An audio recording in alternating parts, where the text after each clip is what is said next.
भारत में अंग्रेज़ों ने लगभग 200 साल तक शासन किया है और उनके शासन के कामों की विवेचना होते रहती है। अच्छे काम उनके जो भारत को शोषण करने का कार्य है उन पर चर्चा होती है। उनके अच्छे कामों में और उनके देनों में अगर किसी चीज़ का चर्चा सबसे ज़्यादा होता है तो वह है भारतीय रेल। भारतीय रेल अंग्रेज़ों की देन है भारत में और आज भारत की अर्थव्यवस्था की रीढ़ बनी हुई है।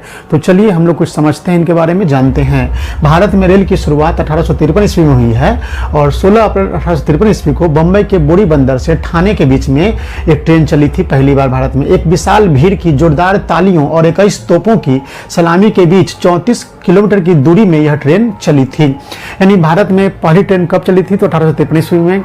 कहाँ से कहाँ चली थी तो बम्बई के बोरी बंदर से ठाणे के बीच, यानी बम्बे से ठाणे के बीच चली थी और इनके बीच की दूरी है 34 किलोमीटर। और यह ट्रेन जब चली थी तो विशाल भीड़ ताली बजा रही थी और 21 तोपों की सलामी दी गई थी उद्घाटन के समय पे।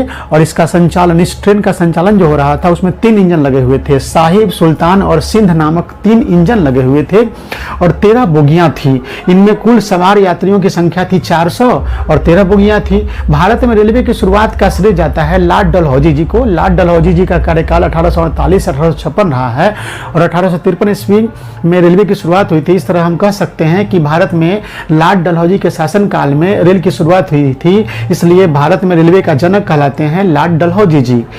वर्तमान में भारत अमेरिका, रूस और चीन के बाद सबसे बड़ा रेलवे नेटवर्क वाला देश बना हुआ है। इस तरह दुनिया के टॉप 10 रेलवे नेटवर्क में भारत चौथे स्थान पर है। भारत का स्थान टॉप 10 रेलवे नेटवर्क में चौथे स्थान पर है।